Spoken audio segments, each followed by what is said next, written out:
Okay, welcome. Good morning, good evening, good afternoon. I'm going to test something out because I'm having some problems with my microphone and I'm trying to see if it is working. Let me see. Yep, okay, it is working. All right, sorry about that. I've had some technological problems. So, welcome to Swahili Sunday. This says I'm not live. I don't even know. Yes, I am live. Okay, great. Gotta love technology.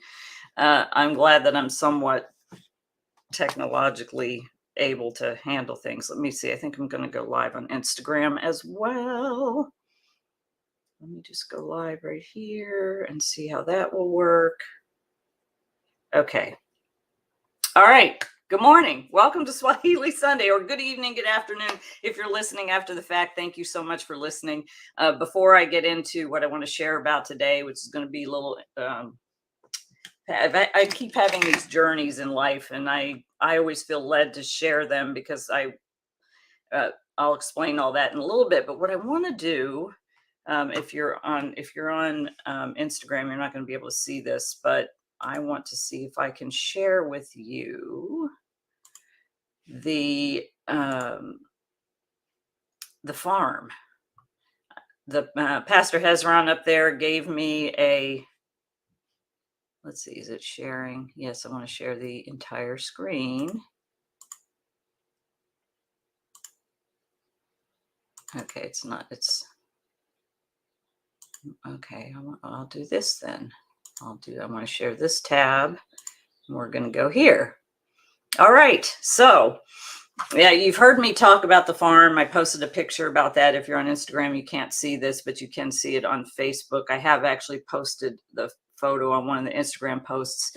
But this is the farm, and these are a couple of the experts who are helping the ladies farm it. They've planted all of this. This is all cabbage. This is up on Mount Elgon in Kenya, and they're watering because the rains hadn't come, but we were saying prayers for that and some rains. They had about 3 days of rain, which was helpful. And this is what it looks like now. This is all cabbage. We have leased 2 acres of cabbage to help the ladies who call themselves Mount Elgon Women of Faith. And this is what it looks like. They will be harvesting probably in a few weeks. I think the first part of April is when it's planned for them to harvest.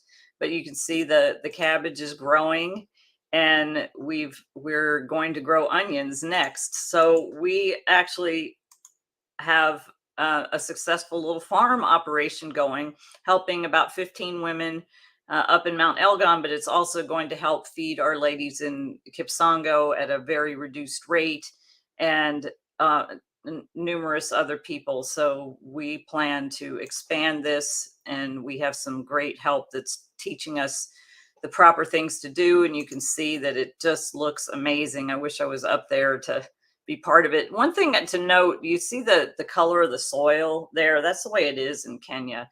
It's a very rich red soil.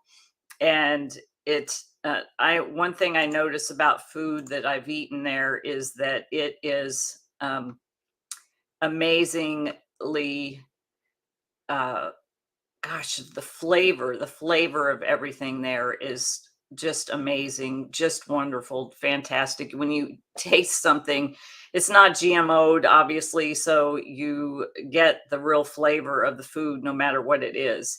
And I don't know where this is going to go. This is all part of the Baskets and Beads Ministry. Dynamic Vision Foundation Kenya is our NGO in Kenya. Dynamic Vision Foundation is our nonprofit here. And this is what I keep asking for things to help with, funds to help with. And we're raising funds for the next round of farming. We'd like to expand this to help more women. The thing about it up there is that a lot of the women, if they have husbands, most of these women are widows, and a lot of the women that have husbands, when they would finish the crops and they'd be ready to go to market, the husbands would say, oh, well, you can't go down there and sell this. It's too dangerous. You can't go down the mountain. So a lot of these women have never even been off of Mount Elgon because they've been told it's not safe for them to go. And so the husbands would take the things and sell them at market and then disappear for 2 weeks and go blow the money. So then the women would have no money to buy food or to pay for school fees. So that's one of the things that we are working hard to make sure that happens. And then with our ladies in Kipsongo that make these amazing products that you see behind me, including the paper bead necklace I'm wearing, any purchase of that goes to sustain them. The business side is different than the nonprofit side. I had originally had kind of everything together, but with my speaking, it was getting kind of convoluted. So I kept the product sales and the business side and everything else in the nonprofit side, which with the intention, once the business side got to a sustainable, profitable realm, that we would put money back into the nonprofit to go for things like raising funds for the farm, school fees, and uniforms, and anything that was needed to get to sustain them while the business side was growing. And so if you want to donate, I would really, I'm going to share this right here. It's givesendgo.com/ and if you're on Instagram, you can go and click on the link and see it's a link in my link tree. It's givesendgo.com/ Kenya. Any amount will help. I'm going to start reaching out to people like I do every year. And it's a lot of work, but I would appreciate any help that anybody might be able to give. Again, if you're part of a Rotary or a church group or something that gives funds to this, I have a friend, a veteran sister who's in school and working with her group to raise some funds. I always take underwear for women and kids, and now our amount of women has increased to the women in Mount Elgon. So I'm going to need more funds to buy more underwear. That's the only thing that I take there. All the other funds I use to purchase things in Kenya, to put money in their economy. I believe that we should support their economy, but I have a place that I go that I get underwear very, very inexpensively, and it's wholesale, but it does still cost something. So I take that with me, and I always take some gifts from some of the vendors at Fair Trade Long Beach. There's one vendor there who Entropia, who is a middle school in Compton, and they make soaps and things, and it's helping middle schoolers in Compton, California, learn how to be entrepreneurs. I always take some of their soaps for the ladies, and Teresa, who is part of that Entropia, graciously donated some soap for me to take already. So I'm gathering my things together. My trip is in May. If you want to go there, or you're still able to, up until the last minute, if you want to come on the trip, you're welcome to come. If one person comes, that's great. If 10 people come, that's great. I already have a group that's planning on coming next year. We're going to start working on that, and just kind of plan that out starting now, because that'll come before you know it. Time flies very fast. But I'd love for you to join me in Kenya. If you're unable to join, I would love for your support. $5, $10, $20, $100, $1,000. I'm raising $20,000. If you look at givesendgo.com/Mission Kenya, you will see what I'm raising funds for and what you will be supporting. All right. So if you read the intro, I was talking about what I'm going to talk about today. I'm going through things in my storage. I have a personal storage that was separate from the storage warehouse of baskets and beads, and I'm going through there and seeing if I can downsize that and move that into the warehouse so I don't have to have an extra storage. Every dollar helps being able to support what I'm doing in Kenya until it becomes more profitable. And I've come across these before. I knew they were there. It's my journals. I have 2 journals, and I've shared before here how I went through a time where I was really in a lot of pain working on myself. And it's interesting, just like childbirth, they tell you forget the pain. And you do forget the pain of childbirth. It was painful to have kids. I have 2 of them, and it was a a pain unsurpassed by anything else that I've ever experienced. Even though I had an epidural, it still felt pain, and it was still um, a lot for my body, especially the weight of it. I already had back issues from an injury in the Air Force, and that just made it more significant. So um, I, I I always felt, and it is reading in here, it's like, oh, I want to help people. I want to help people. And I guess I got my wish. This was 18 years ago, 2005. And they always say you forget the pain. You don't really remember. You know, you can have trauma in your body if you don't deal with it, and that pain keeps coming back. And I have had that happen to me. I had that happen to me a lot in my life. And if you've listened and you know anything about me, you know that I was raised by two alcoholic parents, and I had a really traumatic childhood. My mother left me in a store when I was 5 years old. She slammed my face into a wall. She did all kinds of horrible things to me. She never told me she loved me. She always cut me down, put me down, um, belittled me, anything that you could think, the opposite of what a mother's supposed to do by showing love to a child. So I went into she died when I was 12 from alcoholism, and dropped in front of my bedroom door after my father and I had gone out. And actually, April is the anniversary of her death. Um, and I always wonder if she would have recovered, what she would have been like, because I only know her in a child's mind, and I only know her as a raging alcoholic and an abusive, horrible mother. And but she was sick, and I did a lot of work around releasing the resentment for that. I mean, I actually went to both my parents' graves and read letters of amends, because after my mother died, my father basically tuned out, didn't parent me. I dropped out of high school. I was running with a bad crowd, getting involved with a lot of guys. I was, uh, um, used, abused, assaulted, whatever. A lot of that. And the Air Force basically saved me from going down a path of not having anything for my life. I went in the Air Force. I mean, I dropped out of high school. I got my GED. I went in the Air Force. I ended up getting a bachelor's degree in business management. I was in a great career field in contracts. I was a contract specialist, basically contracts management, did some computer system administration. It weaved within the 23 years I was in the military.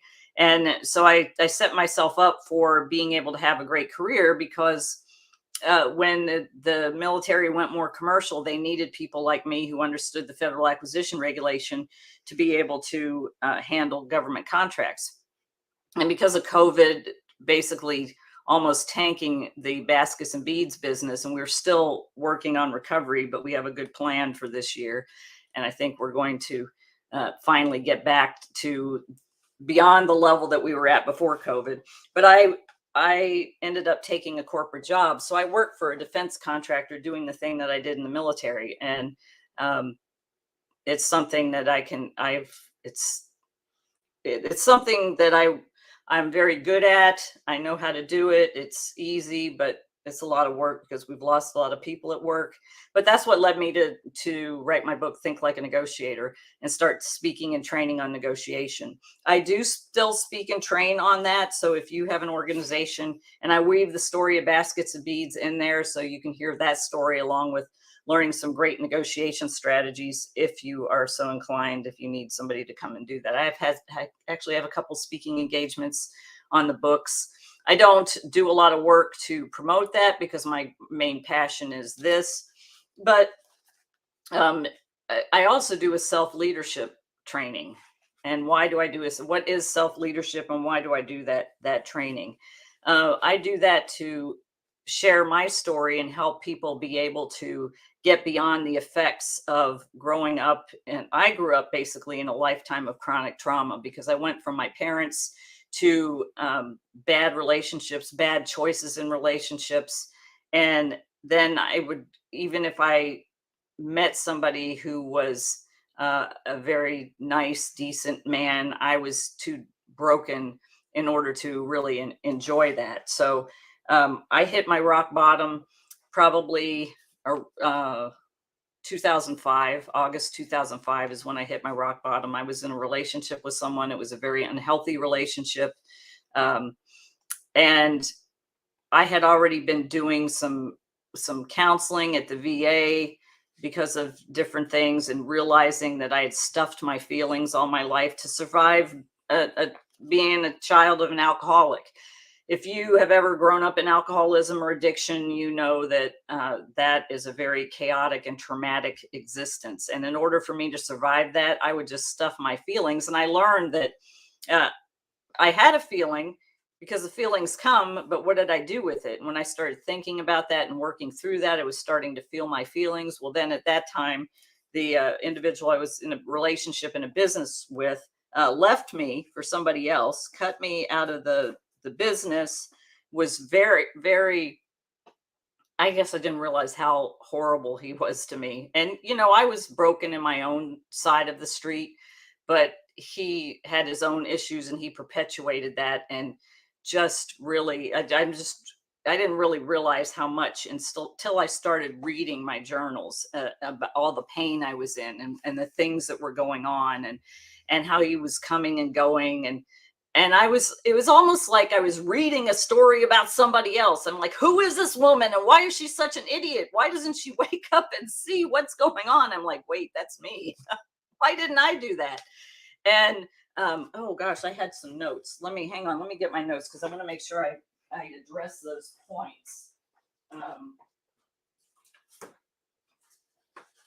this is okay. It's all right that you just do. I want to make sure that I address those points that I was thinking about last night when I was thinking about, yeah, one thing I was saying, I don't recognize this person. Who is she? Who is she? I don't know who she is. This person was really broken down, and really, she was someone who wanted to be loved so bad and was willing to allow someone to treat her badly, hoping that he would love her, because she thought no one else would, and she thought she was unlovable. And I remember I sometimes listen to Dr. Laura when she um, addresses issues with people, and she always asks them, well, what do you think? You're fat, ugly, dumb, or unlovable? And I really thought I was unlovable. My mother didn't love me, my father didn't love me, or if they were unable to love me. I mean, really, no, I never got told I love you. And something I say to my kids all the time, love you. I want them to know that I love them.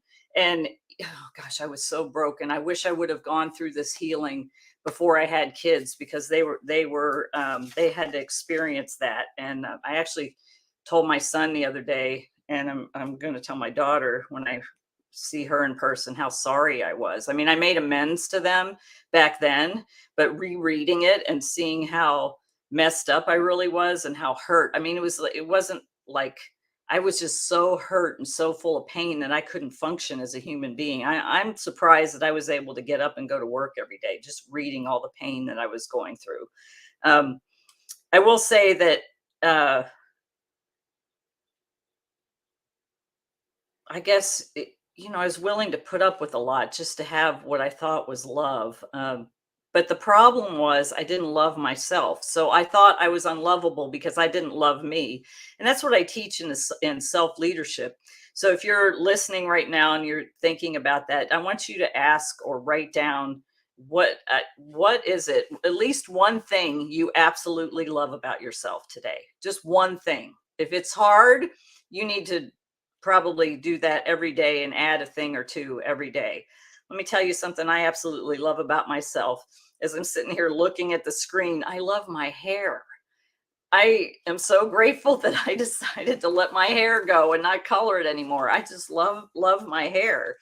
Um, I love the fact that I'm compassionate towards others. And one thing I'll say is I am so grateful for the peace of mind and healing that occurred. Now, a lot of this is faith-based for me. I mean, I turned my life over to the will and care of God. And I believe that God has the ability to heal us, but then there's also that scripture that says faith without works is dead. And I think for my particular situation, I needed to do the work to get through and deal with all of this pain in order to release it and get beyond it. There are some people that go their whole entire lives still spinning in their chaos, in their trauma, in their in whatever things that that have affected them in their life. And when I look back and think that I could have spent my whole life like that, I'm just amazed because today I have peace of mind. Does that mean that I'm perfect? And no, I still sometimes do ridiculous things, but nothing like my thought processes. I guess you could say I blazed a new neurological pathway so I could love myself first. You have to love yourself before anybody else can love you. And one of the things I did, and I've talked about it before, is Zig Ziglar's life-changing procedure. Now, if you wonder what that is, and I'm going to read you something from my journal that Zig Ziglar, what I did was I would sometimes cut out things. I'd print and cut out things that made sense. And was very realistic to what I was feeling and why. But Zig Ziglar's life-changing procedure, I heard him speak. I guess it must have been 2005. I heard him speak at an event. 2005, 2006. When was this? Because I started listening. No, this was 2005. So it must have been fall of 2005. I went to a conference and heard him speak. There were several speakers there, and he was one of them. I actually ended up buying his CDs and listened to them. That's way back in the day when you didn't have all digital downloads like you do now. So, and in there was this little card. It was a little bit smaller than this, but it was something like this that folded out, and it said life-changing procedure. And it said, do this twice a day. You'll change your thoughts, blah, blah, blah. And I thought, oh, whatever. This isn't going to work. And being the person that I am, sometimes I'm like, I'm going to prove that this is not going to work. And I'm going to write them a letter and tell them it's how it didn't work. That was my thought process when I started it. I was still very much in my silly thinking. So I started reading the life-changing procedure, and I started doing it twice a day. I did it for 90 days. It says to do it for 60 days. And then at the end of 30 days, you add another phrase. And it's all on there. If you just Google it, life-changing procedure. I actually had it on my blog. I think it's still there. But if you Google life-changing procedure Zig Ziglar, it'll come up. And I challenge you to actually do that like it says. And if you don't feel better about yourself, no matter where you are, I still do it. I still do it because there's so much going on, so much coming against us in life. There's so many negative things going on out there that we need to actually have something to counteract that. And that thing works. I'm telling you, I did it for 90 days straight, night, in the morning and at night. So what you're doing is you're saying, and I incorporate this into my self-leadership course. And I make people get a mirror and look in the mirror and say it. I used to make people say it to each other, but it's more challenging when you have to look in the mirror and say that to yourself. I am telling you, it works. Zig Ziglar's life-changing procedure. As a matter of fact, I'm going to post it in the comments on StreamYard. And you can Google this because he was an amazing leadership speaker. He was a big sales trainer, but he had a lot of great motivational stuff, and he was his stuff really helped me. And he's a believer, and his faith carried him through. And I was so grateful I got to see him speak in person. Life-changing procedure, life-changing procedure, Zig Ziglar. Google that. I'm telling you, it'll change your life. But I came across, as I was reading my journal, now I'm not all the way done with them. I'm into the second year of my journey to healing, and I'm getting mad at this woman. Whoever this woman was an idiot. That's what I'm like, wait, that's me. But there's a phrase that says, you don't know what you don't know, and you can't see what you can't see. So until somebody brings it to your attention, or until you do some work to actually look at what is going on with you, you're probably not going to see it. You can have 1 million people tell you, oh, you needed to take a look at yourself. You need to do this. You need to do that. But until you actually have what I call the mirror experience, where you look in the mirror and you see the problem and the solution looking right back at you, you're just going to keep going. And that's what I kept doing, kept going, kept stuffing things. But this was very, very interesting about why you are where you are, Zig Ziglar.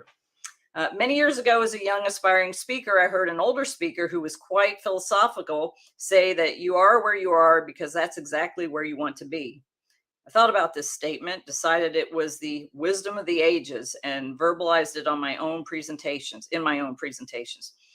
Over a period of time, a series of events took place that convinced me that his statement was not true in my case. I was broke, in debt, and down in the dumps. I wanted to be prosperous and excited about my future. It came through loud and clear that I was where I was, and where I was because of the decisions and choices I had made in my life. I made those choices based on the information I had, which was erroneous. I can tell you that for sure. My erroneous decisions came from two very broken parents, or my erroneous information. The reality is, if I'm given the wrong directions to go from point A to point B, I'm not going to reach point B unless I change directions. It's equally true if I'm given the wrong directions on how to move from being broke and in debt to being successful and prosperous. I'm not going to end up at the place I want to be. One, I can definitely chime in there as well, because I've made a lot of bad decisions in getting advice or signing up for programs or doing things or whatever that, left me with debt for those things, but no further along than I should be. So that's why I became very jaded about the seminar industry. Don't like to go to very many events anymore. And I'm very particular, which is something that I should have done and that you should do before you get inspired to go to an event. Check out the speakers. Are they really there to help you, or are they there to sell you? And, some have helped, but there were others that didn't and just wanted to, get as much money as they could, which I don't know. But I learned a lot about that too. So let's see. It's equally true if I'm given the wrong directions on how to move from being broken in debt to being successful and prosperous. I'm not going to end up at the place I want to be. One important decision you can make, even as you read these words, is to think about what Thomas Sicking said.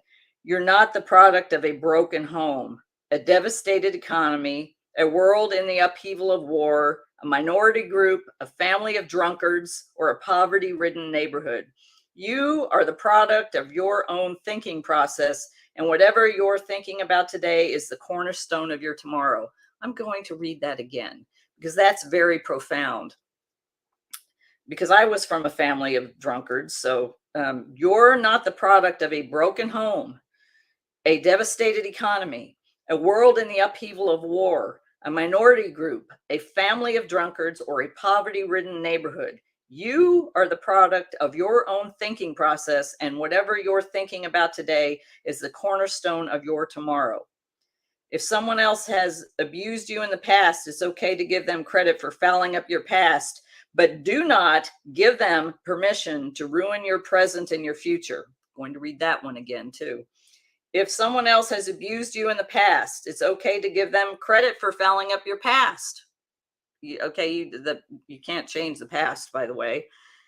And it's okay to give them permission for fouling up your past, but do not give them permission to ruin your present and your future. Take control of your thoughts and your future. Determine that you will have a better tomorrow. Make specific plans to do so, and I will see you at the top. Zig Ziglar. That is a very, very powerful. I actually reading that back. I should have, along with the life-changing procedure, read that every day, because I was playing the victim card. I was the victim of my past, the victim of having a horrible, traumatic past, traumatic childhood, making bad choices in relationships. And I just played that victimhood in my mind. And it just kept going around and around and around. And I would choose people to be around, not only in relationships, but also business-wise, that were destructive, that were not healthy, that were not good, that were not safe. Then I was thinking I was helping them or whatever, and things would go downhill very fast. So I highly recommend that we all have negative thoughts, because there's nothing but, if you have a phone, if you look at any social media, it's riddled with negativity. Look at how many videos there are of people screaming or freaking out or getting in fights. What amazes me is, like, somebody can be beating up somebody else. There's a crowd of people standing around watching it with their phones. Nobody's getting in to break up the fight and stop what's going on. So um, that's crazy. But how many negative images do you see? You need something to counteract that, because a lot of us are feeling very heavy, very depressed, very down. Now, I always believe that you can turn things over to God, and having a relationship with him is the key to have that foundation that will build you up and keep you strong. Because there's a scripture I was thinking the other day about how hard things are at my job. And my thought was, I can't do this. And then the scripture pops in, you can do all things through Christ who strengthens you. Okay, you're right. It's something the Bible, for me, the scriptures immediately counteract those negative thoughts. Zig Ziglar life-changing procedure is something that you can use to counteract those negative thoughts. I actually might do a blog and post this thing that I just read, because it's pretty powerful. A lot of people are caught up in their past, and they can't shake their past. And I'm going to repeat what I said a minute ago about the fact that some people go their entire lives not ever being able to release the pain and the trauma that they went through, and they carry that stuff into every part of their relationship. If you don't, I'm never going to forget it. I'm never going to forget all the horrible things that happened to me, but they're not so permeated in my being that I carry them with me today. I can talk about them like they're nothing. And not that I don't feel something about it, like reading this, what I'm getting from reading these journals is, I'm like mad at that woman, but then I think about the gratitude that I'm not her. This is somebody else. I don't know this person. This person right here that's wrote all this stuff, I do not know her. And let me tell you, I am so grateful that I don't, that I have been able to recover from the effects of a lifetime of chronic trauma, both from my parents and from other bad choices in relationships, and that I can live in peace today. And part of it's the peace that I get from my relationship with my Lord and Savior Jesus, but it's also the ability to use the tools like the life-changing procedure to counteract those things that come against me, to remind me how much of a loser I am or a loser I was. You cannot do anything about the past. You can think about it. You can decide, okay, that was something that's happened. I used to have this crazy thought that I was going to go back and change the past. You can't do that. And you can't live in yesterday. You can't live in that trauma and bring that into your current life. If you're doing that, you need to do some work to be able to release that. And then Zig Ziglar's life-changing procedure is something that will definitely help you. I am here to say that I am living proof that you can be happy, joyous, and free from all of that crazy that you suffered throughout your life. And no matter who you are or where you live, we've all been through something. We've all been through some type of there's very few people that haven't been through some kind of bad, negative experiences. And I've been through enough for about, I don't know, 5 people. But maybe I went through that so I can now show people, like, you see this smile on my face. I'm smiling from here. This is real. I'm smiling from the person I am. Does that mean I don't get down? Yes, I get down.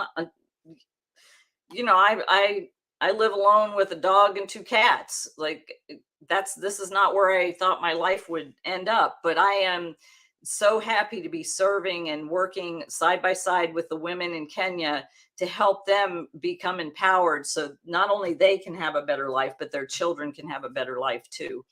So I'm just here to say that I used to say a lot, the power's in the work, because you sometimes have to go through and do the work. Praying to actually relieve yourself of the trauma is great, but you have to face the choices you made and the things you did. There is a scripture that says you reap what you sow. And I saw that in my life because I kept sowing these negative seeds and I kept reaping negativity in my life. And it happens, and it continues until you do something to break that cycle and make a change. And I'm living proof that that can happen.